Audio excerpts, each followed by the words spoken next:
Aquí estamos con ustedes y les agradezco muchísimo el que atiendan esta comunicación. Pues estamos viendo una serie de pruebas de fuego que se le están poniendo a las instituciones en México. Y hoy, en este momento en lo que estamos aquí platicando ustedes y yo, el Tribunal Electoral del Poder Judicial de la Federación está decidiendo la vida de la candidatura de Félix Salgado Macedonio, que impugnó, ya saben ustedes, ante el tribunal, argumentando todo tipo de argucias, ¿no? Pero nada, digamos, sólido, que pudiera ser creíble, más que el desaseo de un partido político que piensa que las reglas no existen para ellos, porque están en el poder. Este es un síndrome que hemos venido sintiendo los mexicanos desde hace muchos años, ¿no? Aquellos que se sienten poderosos no cumplen con el statu quo. Hoy el poderoso es Morena, es el presidente de la República, y todo lo que ha venido tomando como parte de su poder desde que subió al poder, incluso desde antes de subir al poder cuando era presidente electo. Y esta forma de aglutinar todas estas instituciones en una sola decisión cada vez se hace más evidente. Lo último que hemos vivido y visto fue la toma del poder judicial bajo la supuestamente necesaria iniciativa de modificar a la estructura del Poder Judicial de la Federación. Lo modificaron, lo aprobaron y lo tomaron, porque este sometimiento al que se verá restringido el Poder Judicial de la Federación, pues hará que el presidente marque la pauta. Le he tratado de buscar por muchos lados, en muchos sectores también, qué instrumentos hay para resistir lo que está pasando. Algunas personas me comparan a este régimen de López Obrador con otros tiempos idos del Partido Revolucionario Institucional. Yo francamente no viví, nada más faltaba, ¿no? No viví las épocas de Plutarco Elías Calles y el Maximato, que después de todo Lázaro Cárdenas después toma el poder y lo manda para un lado y hasta lo destierra, pero hubo una estructura política de orden nada recomendable para una democracia, pero como decían en este pasado fin de semana las fuerzas del PAN, tuvimos gobiernos y representamos gobiernos malos, pero en términos netos avanzamos. Hoy no solamente hay un gobierno malo, sino que hay un gobierno que retrocede y que estamos perdiendo el tiempo, y que es un gobierno nocivo, es tóxico para la sociedad mexicana. En lo que se decida, si lo tengo, pues evidentemente se los daré a conocer, pero en lo que se decida de la reunión en el Tribunal Electoral del Poder Judicial de la Federación, se podrá concluir si el poder electoral ya está tomado por el presidente de la República. De hecho, hasta las propias acusaciones por violación que pesan en contra de Félix Salgado Macedonio han sido desechadas por Morena como en una manifestación de que las acusaciones como tal, o como tales, porque son las acusaciones, no tienen sustento porque no son reales, porque no existen ante la ley. Cuando que por supuesto que ha habido denuncias concretas de mujeres que fueron, así lo argumentan, violadas por Félix Salgado Macedonio. Esto y lo de Saúl Huerta, este pederasta, y las irregularidades que se han dado entre los candidatos que han presentado cuadros lamentables en Morena, todo esto tiene para Morena una justificación, y es que no hay una justificación. para cortarle el camino a sus candidatos. Y este ambiente previo a las elecciones, bueno, cuando empiezan a tomar forma las campañas, por cierto, campañas lamentables, de denostaciones, de cero propuestas, de cero idea, de cero creatividad, en todos los frentes, no nada más con Morena, sino con todos los partidos políticos. Estamos viendo unas elecciones que son el preámbulo de un calentamiento por violencia, de una vía nada recomendable que entre increpaciones de uno y del otro lado y descalificaciones iguales, vamos a tener resultados cuestionables. Y no sabemos hasta dónde la violencia se vaya a hacer cada vez mayor entre algunos de los aspirantes. De hecho, no desecharía yo la idea, por ejemplo, en teoría, es un escenario, que hoy Félix Salgado Macedonio fuera rechazado por el Tribunal Electoral del Poder Judicial de la Federación y él se aventara por la libre a hacer campaña y después de hacer campaña convocar a la gente a que se manifieste por él en una consulta diferente. Porque realmente cualquier cosa ya podemos pensar del procedimiento de las instituciones en México o de la falta de procedimiento de los grupos políticos del país, que ignoran y hacen a un lado todo. No les importa nada. Ni las formas, ni el fondo, ni nada.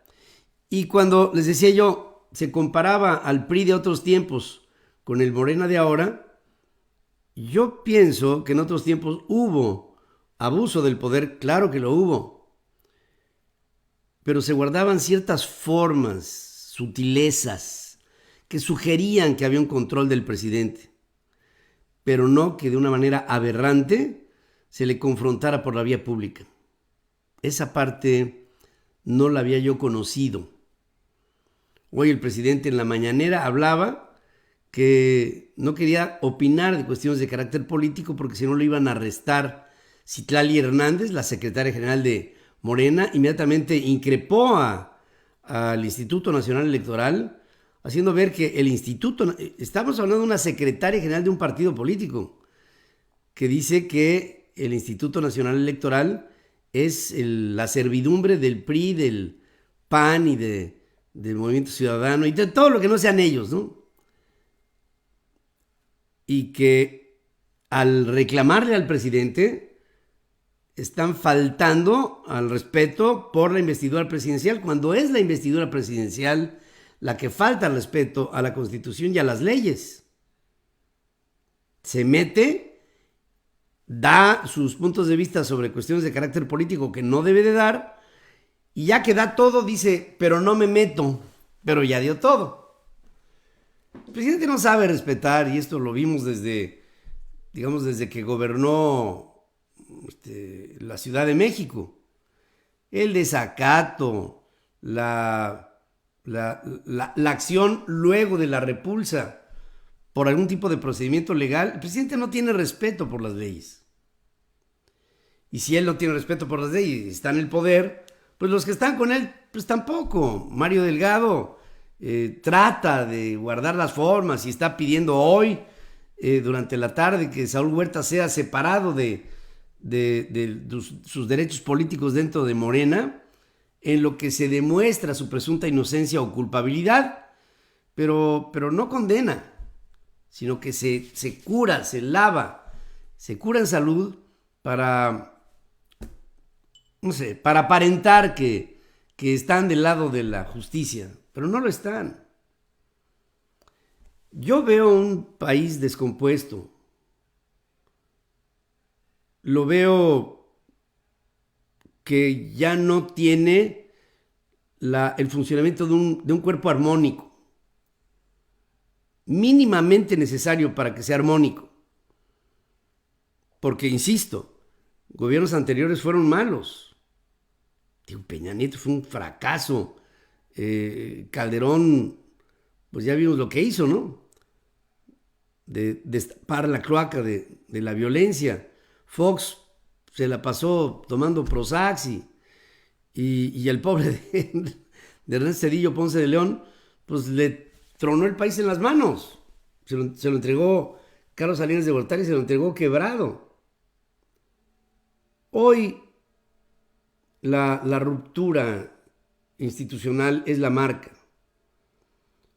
Pero créanmelo, no lo digo con ligereza, lo digo con profunda preocupación. Yo no veo, ante lo que hay, una perspectiva hacia después de las elecciones para México que no sea o el estallamiento de la violencia en el país o la resignación de los mexicanos a vernos sometidos a una dictadura a través de la retención de Estado que está proponiendo el presidente. ¿Qué es este concepto de retención de Estado? Y se los quiera yo poner sobre la mesa. Cuando tú hablas de un golpe de Estado, hablas que habiendo un gobierno establecido, democráticamente o por las vías que tú quieras, llega un poder de facto, descabeza al gobierno existente y toma el poder. Es un golpe de Estado. Aquí el proceso es por dentro. ¿Cómo se le llama un golpe de Estado cuando es el propio titular del gobierno el que lo da? Bueno, no se puede llamar un golpe de Estado porque él mismo se lo incide. Entonces el fenómeno se llama eso. El Estado está abducido y esa retención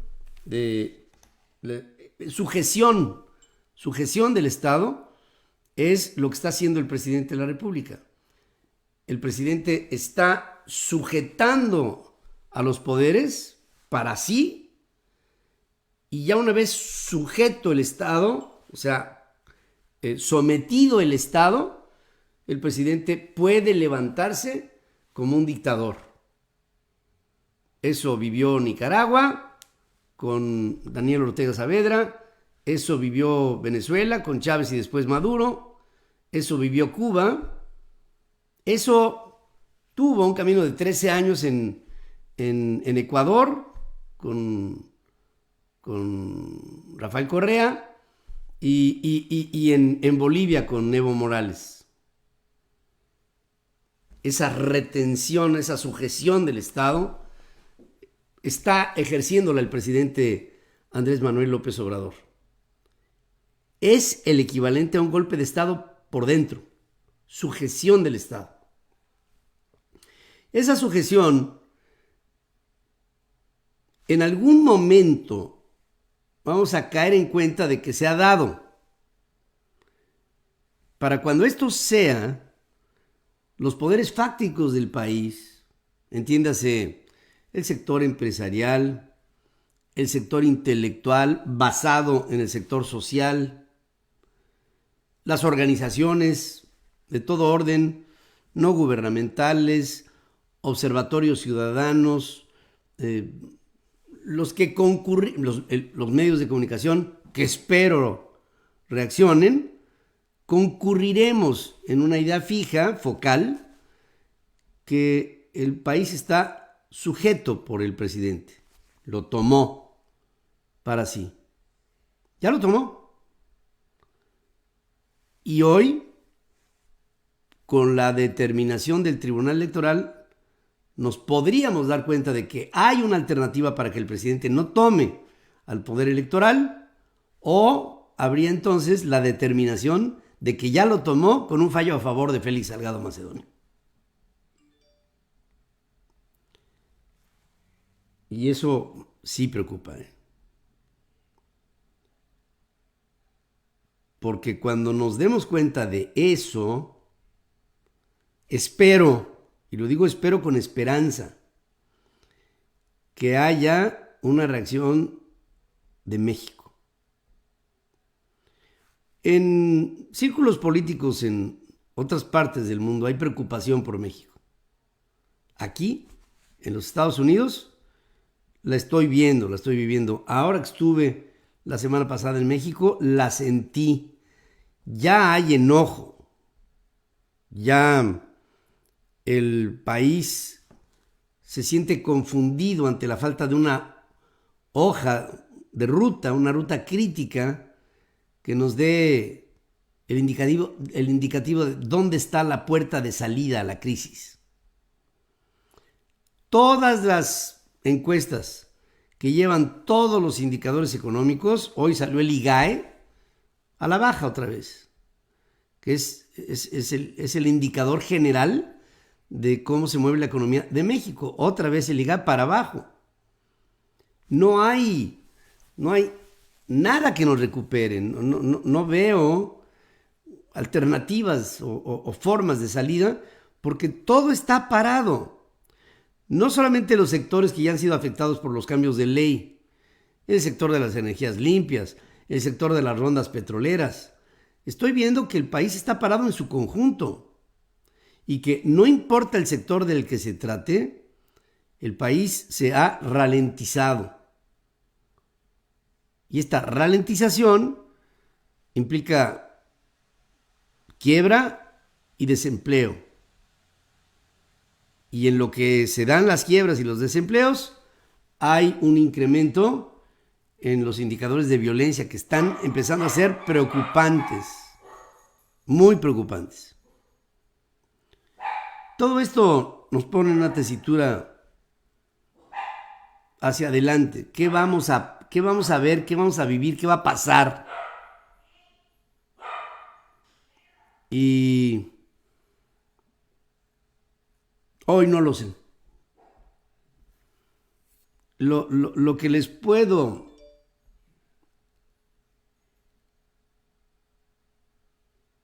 mostrar es lo que he venido viendo en estos últimos meses. Y en el espectro general de lo que hemos venido previendo de los últimos meses como consecuencias, han salido las cosas. La primer previsión que les dimos, seria,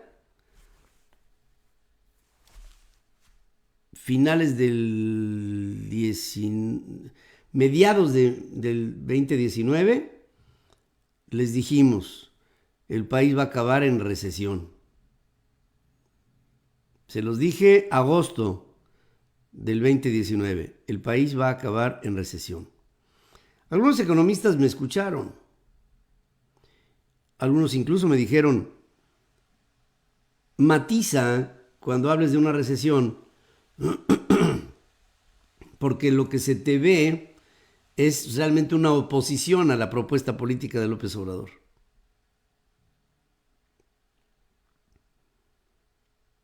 Y no era por ahí.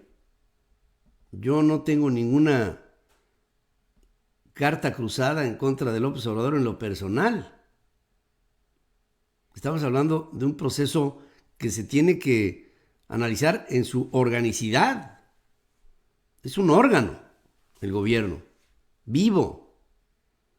Y ese órgano me aventaba hacia una recesión para finales del 2019 y pasó. Y para mí está maquillada. Y se tuvo que aceptar un proceso recesivo. Las primeras acciones del presidente de la República, recordemos. Ya ni hablar de antes de que tomara la silla del poder, cuando convoca, le urgía convocar una consulta ciudadana para cancelar el nuevo aeropuerto de la Ciudad de México. Y después en lo que llega al poder, finales del 18, principios del 19, el presidente empieza con la lucha en contra del huachicol y empiezan las mentiras. Y empiezan las confusiones cuando, en lugar de dar un primer informe de gobierno, da un tercero en lo que iba a ser el principio del cierre de su primer año. La numeralia empezó a trastocarse, la ortodoxia política empezó a irse y el país luego nos pega la pandemia y para abajo, para abajo. Y luego vienen pues todos los principios legales que han sido abortados en su observancia y el país está a la deriva. Veo a México a la deriva. Me duele México a la deriva, sin aparente capacidad para reaccionar. Pero si el deterioro que se va a multiplicar empieza a pegarle de una manera tremenda a la clase media, como ya está pegando, no sé cuál vaya a ser la reacción, pero no nos va a gustar. Veo inestabilidad para el país, inestabilidad política, económica y social, inestabilidad. Veo incertidumbre. La inestabilidad te lleva a la incertidumbre. Y la incertidumbre es muy mala consejera. Porque la incertidumbre te lleva a la desesperanza y a la desesperación. Mala una como la otra. Desesperanza y desesperación. La desesperación te convoca a una acción. La desesperanza a la inacción total. Y ahí es en donde estamos. ¿Por dónde es por donde vamos a optar? ¿Por reaccionar? Que tendrá que ser forzosamente a través de un estallido, o por la desesperanza, que tendrá que ser forzosamente a través de un sometimiento.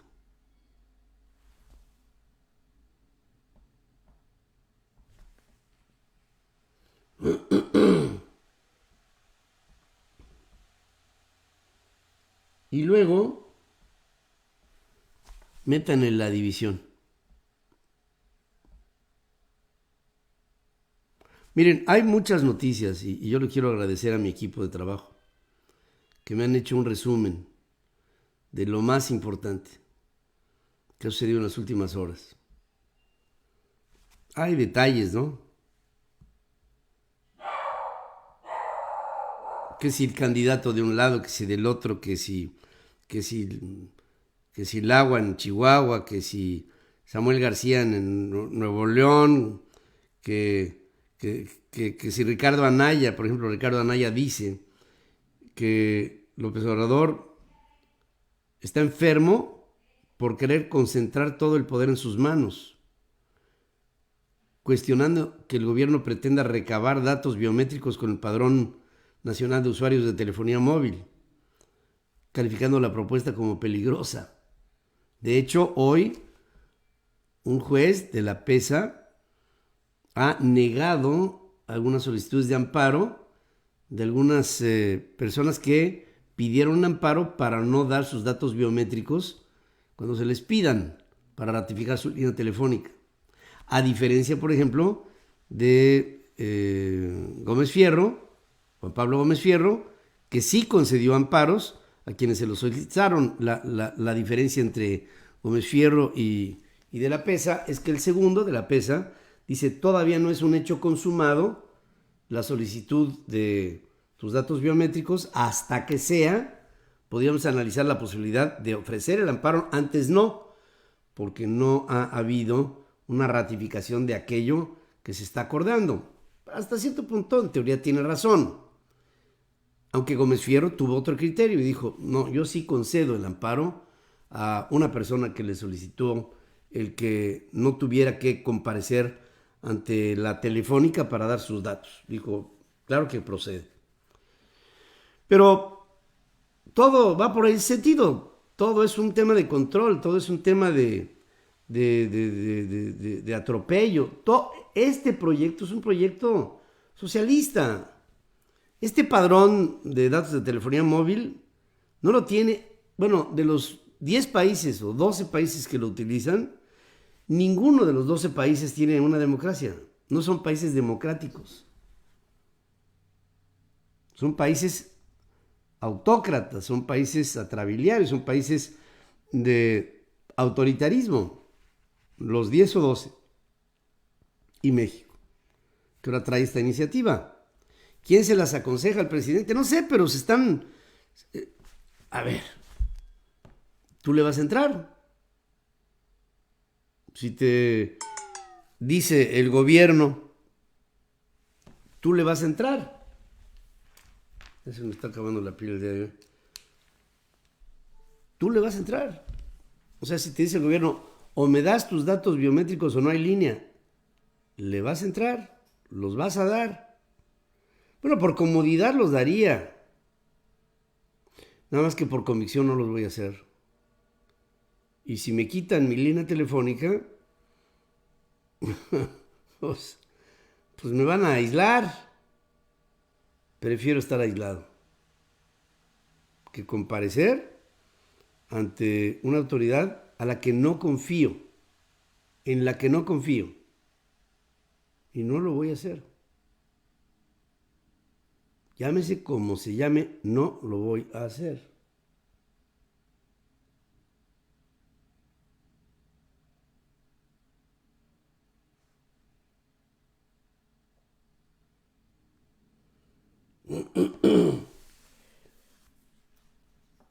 Dice Alejandra Serán Mazar, yo no lo voy a dar.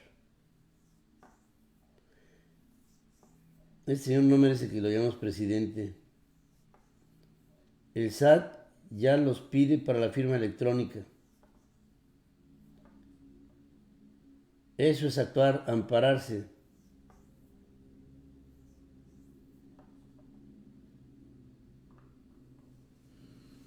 Pues sí, yo no creo que, o sea, estoy seguro que si los mexicanos nos unimos y nos damos cuenta de lo que nos están haciendo, ¿no? Dice Ricardo Anaya, esto de los datos biométricos pasa en Uganda, Arabia Saudita y Venezuela. Y les puedo hablar de otros, como Afganistán, por ejemplo.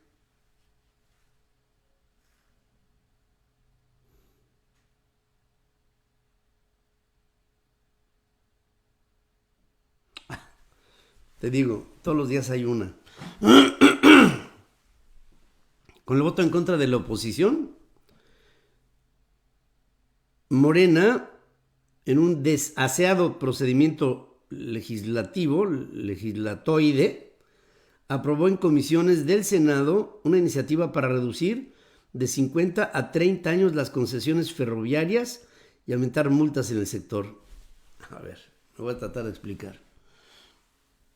Yo tengo una empresa que compra líneas ferroviarias en el país. Una, para simplificarlo, una de aquí, de la Ciudad de México a Nuevo Laredo. Una línea férrea del TLC o del TEMEC. Y para comprar esa línea, pues tengo que invertir $5,000 millones. Los invierto. Y ya que los invertí, bueno, los invierto porque me dan condiciones. Me dice, mira, tienes 50 años de concesión, puedes tener tarifas que lleguen hasta tanto para que hagas tu proforma que responda a tu expectativa de inversión y de regreso a la inversión. La haces y dices, bueno, en este periodo de tiempo recupero la inversión, la multiplico. Y a estos morenos se les ocurre bajar la concesión de 50 años a 30. ¿Por qué? Porque le salió del forro del pantalón. Obviamente, este acuerdo pues tuvo que ser de alguna suerte analizado esperaría yo, en la Secretaría de Comunicaciones y Transportes y ver si los concesionarios podrían ver en esta modificación legal un agravio en su proforma de inversión. Y tú quítale casi la mitad del tiempo para recuperar tu inversión y pues lo primero que te tiene que pasar es que van a gritar, van a pegar de brincos. Pero pues les viene valiendo exactamente gorro. Pero esas compañías de ferrocarril tienen inversiones en Estados Unidos y en Canadá. Hablo de Southern Pacific y de Kansas Railroad y de estas compañías. Y lo que dicen es, con México ni a la esquina. Otra vez. Pero entonces va a salir mañana el presidente con la batea de babas. Ah, si no quieren estos leoninos quedarse con las vías férreas, que las maneje el gobierno. Y venga otra vez Ferronales, Ferrocarriles Nacionales de México. Todos los días es lo mismo. Todos los días es lo mismo. El 100% de los accionistas de Interjet acuerdan que la empresa debe solicitar concurso mercantil. ¿Qué significa esto? Quiebra. ¿Qué va a pasar? Por como la veo, una vez que entre a concurso mercantil, puedo asegurarles que el gobierno se la va a quedar. Y van a ser la reencarnación en Interjet de Mexicana de Aviación. Para que el presidente diga que recupera la tradición de una empresa que al quebrar tenía 90 años de edad. Y la van a revivir. Acuérdense de mí.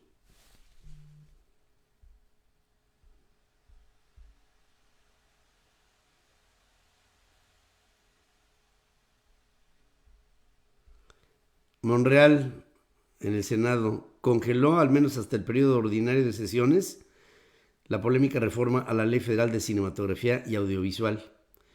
En Hollywood, ahora con las estatuillas, esta fue una de las notas que eran la comidilla entre los artistas. No porque estén totalmente empapados de lo que pasa en México, sino porque sus pares mexicanos hablan de que con las modificaciones que se proponen se acabó el cine en México. Pero, digamos, entre otras cosas, las modificaciones propuestas faltaban al TEMEC, que tenía acuerdos amarrados que fueron desconocidos. Y así, en términos de violencia. El día de ayer, domingo, el país tuvo 115 asesinatos, que junto con junio del 2020, que hubo 117 asesinatos en un día, el pasado domingo, ayer, es el segundo día más violento en la historia de México. Contemporáneo, por supuesto. No hablo de la revolución. Aparte, ni se llevaban estadísticas ni nada. El día de ayer, 115 asesinatos. El pasado 17 de junio, 117 asesinatos. Los lugares más violentos: Guanajuato, Estado de México, Jalisco, Michoacán y otros 7 estados con menores incidencias. Tremendo. Y se va a poner más difícil.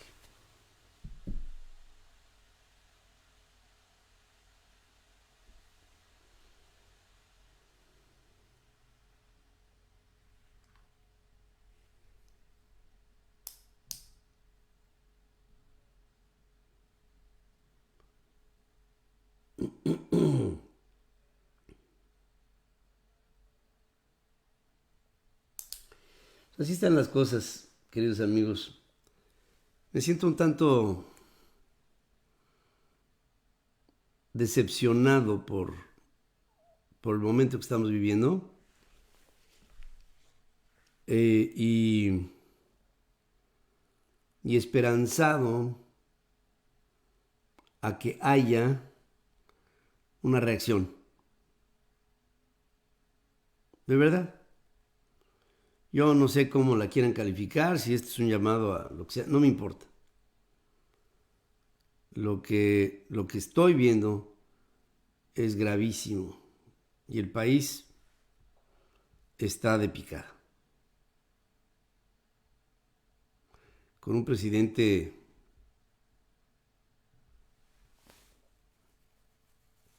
tremendamente idiota.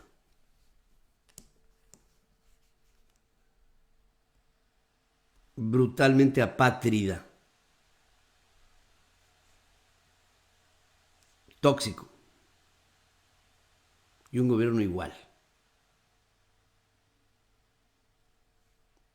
Y va a llegar un momento en el que muchos lo veamos juntos y no lo vamos a permitir.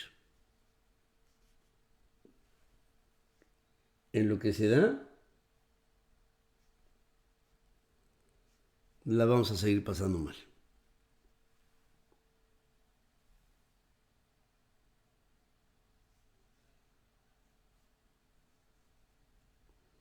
Sí, Lulú Zúñiga, está de picada esto.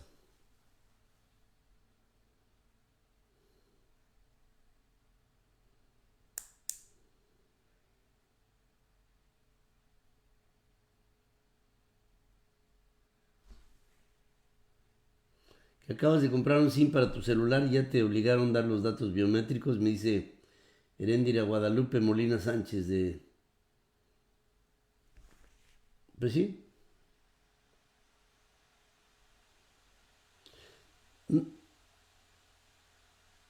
No lo hubieras dado, la verdad.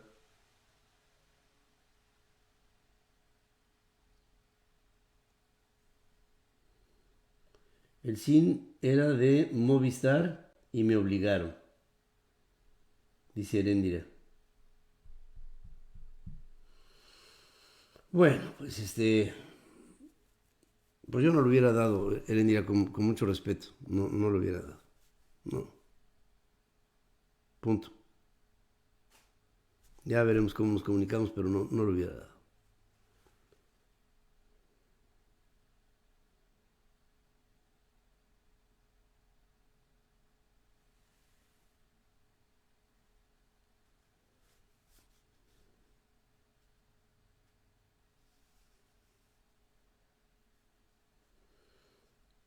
Aremi Guadalupe dice, todo el mundo habla y hable, pero ¿qué es lo que vamos a hacer? Necesitamos más gente que esté dispuesta a hacer algo. Mientras tanto, no se puede hacer nada. Se los dice un hombre que ha luchado a veces hasta en solitario, ¿eh? ¿Cuántas veces me han dicho a lo largo de los años, sigue así, Pedro? Pégale, síguele, duro, pégale. ¿Cuántas y cuántas veces me lo han dicho? Estamos contigo, Pedro. Pero estar conmigo no es suficiente. No. Se necesita mucho más que una palabra de aliento. Se necesita una actitud de respaldo. Y eso no lo hay. No lo he visto, no lo he vivido, no sé ni a qué sabe. En México, en mi querido México, no hay solidaridad para defender al país, no la hay.